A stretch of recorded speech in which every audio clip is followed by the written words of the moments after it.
A reading from the Book of Wisdom. The wicked said among themselves, thinking not aright, "Let us beset the just one, because he is obnoxious to us. He sets himself against our doings, reproaches us for transgressions of the law, and charges us with violations of our training. He professes to have knowledge of God and styles himself a child of God.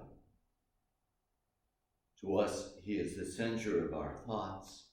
Merely to see him is a hardship for us, because his life is not like that of others, and different are his ways. He judges us debased. He holds aloof from our paths as things impure. He calls blessed the destiny of the just, and boasts that God is his Father. Let us see whether his words be true. Let us find out what will happen to him. For if the just one be the Son of God, he will defend him and deliver him from the hand of his foes. With revilement and torture, let us put him to the test, that we may have proof of his gentleness and try his patience. Let us condemn him to a shameful death, for according to his own words, God will take care of him." These were their thoughts, but they erred, for their wickedness blinded them, and they knew not the hidden counsels of God. Neither did they count on the recompense of holiness, nor discern the innocent soul's reward. The word of the Lord. Thanks be to God. The Lord is close to the brokenhearted. The Lord is close to the brokenhearted. The Lord confronts the evildoers to destroy remembrance of them from the earth. When the just cry out, the Lord hears them, and from all their distress he rescues them. The Lord is close to the brokenhearted. The Lord is close to the brokenhearted, and those who are crushed in spirit he saves. Many are the troubles of the just man, but out of them all the Lord delivers him. The Lord is close to the brokenhearted. He watches over all his bones.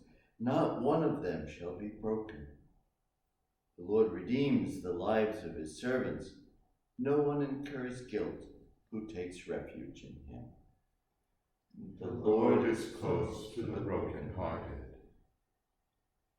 Glory and praise to you, Lord Jesus Christ.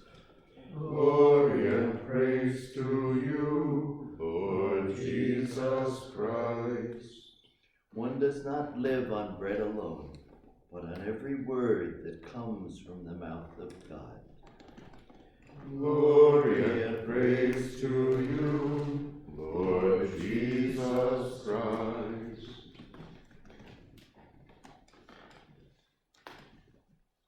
The Lord be with you. And with your spirit. A reading from the Holy Gospel according to John. Glory to you, O Lord. Jesus moved about within Galilee. He did not wish to travel to Judea, because the Jews were trying to kill him. But the Jewish feast of the Tabernacles was near. But when his brothers had gone up to the feast, he himself also went up, not openly, but as it were in secret. Some of the inhabitants of Jerusalem said, "Is he not the one they are trying to kill?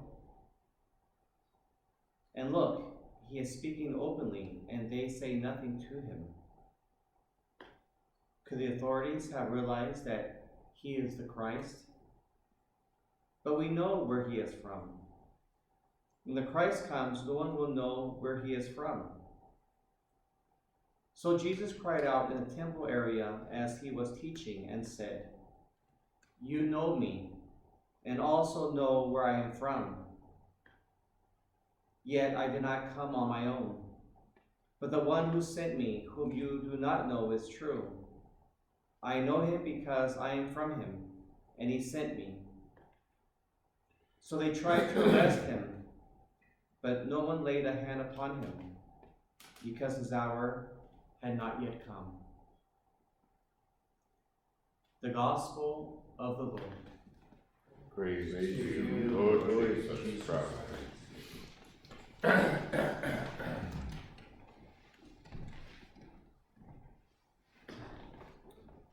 Fridays during Lent, every Friday during Lent, it's like a hint of Good Friday, of the Passion. And every Friday during Lent in the readings, it's like a build-up towards Good Friday. It's like a ladder. You keep climbing and getting closer to the Passion. And in the first reading here from the Book of Wisdom, we hear cruelty towards the innocent, towards the just, towards the humble. And of course, it's describing Jesus. If you were to just put Jesus' name in this reading of the Book of Wisdom, it's describing what happened to Jesus. So the question is, why is innocence, why is humility, why is justice looked down upon by so many?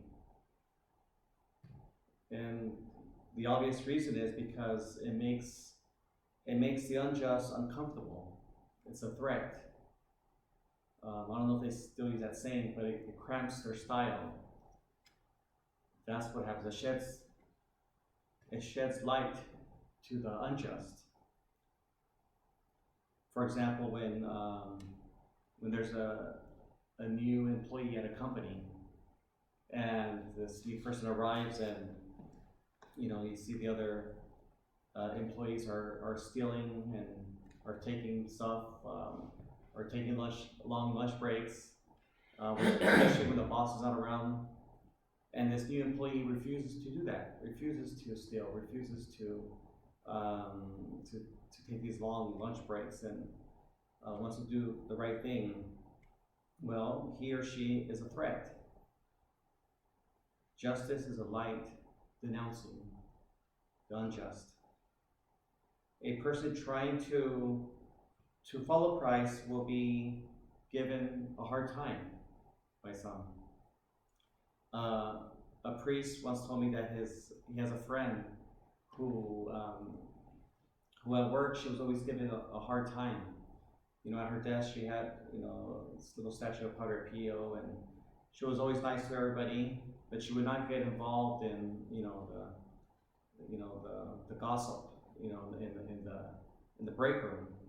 She just mind her own business. She was nice, but didn't want to get involved in all that they were talking about, and so she was given a hard time.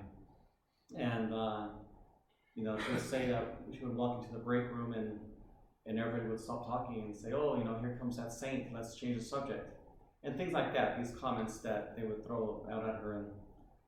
But it happened one time that one of these persons giving this woman a hard time, she got pregnant, and she was having a lot of complications with her birth. Her health was deteriorating. And who did they go to? Well, they went to this lady and asked for her prayers. And she was very gracious. She said, yes, sister, I will pray for you and for your baby. Following Christ implies the possibility of being rejected. But we have to keep shining that light in the darkness. Like Christ, we respond with a blessing, right? Jesus never responded harshly. Those who were mocking him, those who were torturing him, responding with a blessing. Pray for those who persecute. So Our call today in today's gospel, or what Jesus is trying to tell us, is we have to be a light where there's darkness and shine light where there's no hope.